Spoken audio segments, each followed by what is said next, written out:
Today I'm going to be sharing 5 meditation techniques every freediver should know. What's up, Gert from GertLeroy.com. Peace in every breath. Thank you so much for stopping by. I'm a freedive instructor. I dive on breath holds, and this channel is all about helping you find peace through freediving. And today I'm going to be sharing 5 meditation techniques every freediver should know.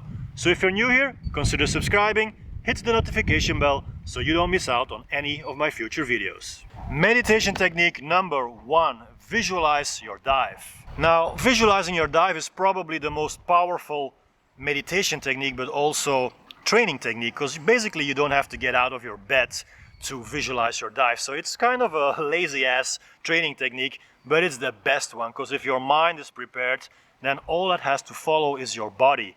So what does it mean, visualizing your dive? So basically in your mind, you're going to go through every single step of your dive. You are basically diving in your mind without actually doing the dive. You try to feel everything like it feels in a real dive. So when you do your duck dive, you try to imagine and feel how it is to go under the surface, to break the surface. Then when you go deeper, the first 10-20 meters, you really try to feel how it is to do that dive. So for me, the first 10-20 meters are very crucial. You make or break your dive.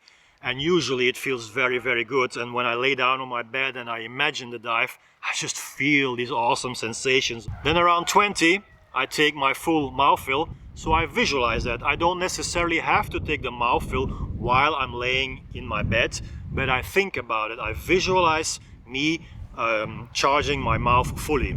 Also, when I top up at 25 or maybe for deeper dives around 30, I visualize topping up until 30. So everything is exactly the same as it is in a dive, except for the fact that you're not in the water.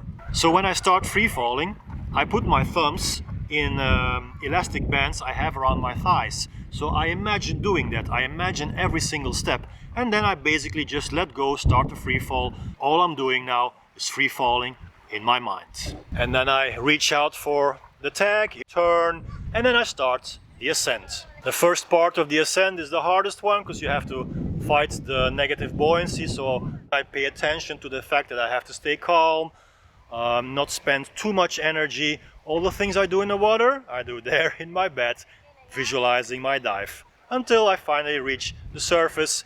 I imagine my surface protocol, take off nose clip, goggles, I'm okay, and the dive is over. That's where your visualization ends. If you want to become a serious freediver, you have to visualize your dives. Meditation technique number 2, visualize a happy moment. Now this is also known as going to your happy place. So basically you imagine a moment in your life that you really liked. So a moment that you like to think about. And this can be something from your childhood.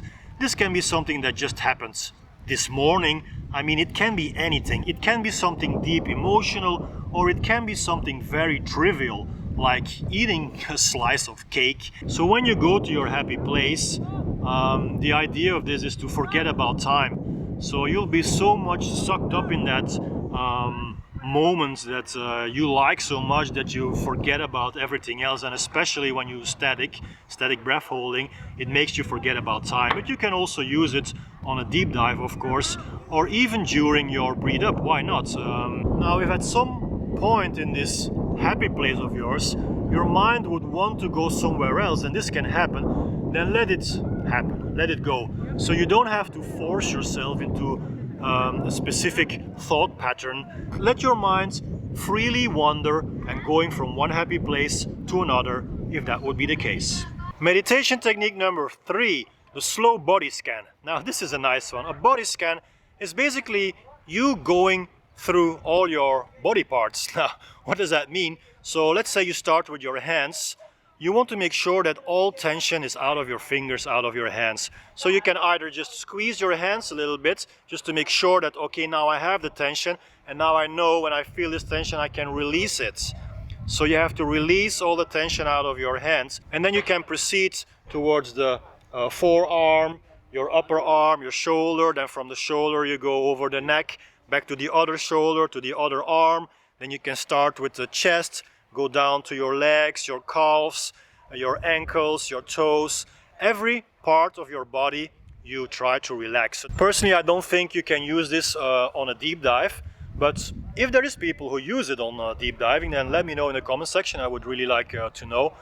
This is more something you do as a practice, dry training or breath holding in the pool or dry. So the idea here is to become conscious of possible tension that you have in your body.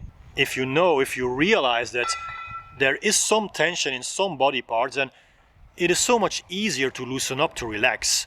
The first way to fix a problem is to know there is a problem and to describe it, to define it. Meditation technique number 4, playing a song or mantra. Now that's also a nice one. This is actually a technique I used some time ago, and for some reason I let it go. I don't use it anymore, but yeah, why not? I can try it again. I used to sing a song on deep diving, and it was always the same song. It was a song from Mike Posner, I Took a Pill in Ibiza. And while I was going over the lyrics, I took a pill in Ibiza to show a VJ I was cool. When I finally got sober, I felt 10 years older, and you know the song. So I realized that it was just too much to remember. It was too much words, the lyrics were too complicated. So I switched to something that was way more easy, which is the chorus. And the chorus goes like this. All I know are sad songs, over and over and over again. You could argue that it should be something that makes you happy, because, well, sad songs don't exactly make you happy. But for me, this was enough, you know. It's like a mantra. It's not exactly a song anymore. It's like a mantra. It's like one sentence you keep on repeating over and over again. All I know are sad songs. And before you know it, you hit the bottom plates. Meditation technique number 5, expressing gratitude. Now this is actually something new for me. I'm kind of experimenting with this lately, but I like it. Why gratitude? Because, well, I realize how lucky I am. I mean, if you see all the misery in the world, if you see refugees, wars, torture, rape, poverty in general, and then I look at my life, I realize what a lucky bastard I am. I mean, I have basically no real big problems. I mean, nothing worth to mention. I'm in good health. I have no financial problems. I'm spending my time here in Southeast Asia freediving. I am so lucky. So lately I started experimenting with expressing gratitude during a breathe up. So I like to breathe up on my back with a pillow supporting my neck. And while I'm laying down there in the water, completely relaxed, it's nice for me to just thank the universe or whatever it is. It feels like I'm getting energy back when I thank the world for the good life I have. So those were 5 meditation techniques that every freediver should know. If you know another one, then please let me know in the comment section. And if you have an idea for a new video in this channel, then let me know in the comments down below. Give it a thumbs up and do subscribe to this channel. Peace in every breath.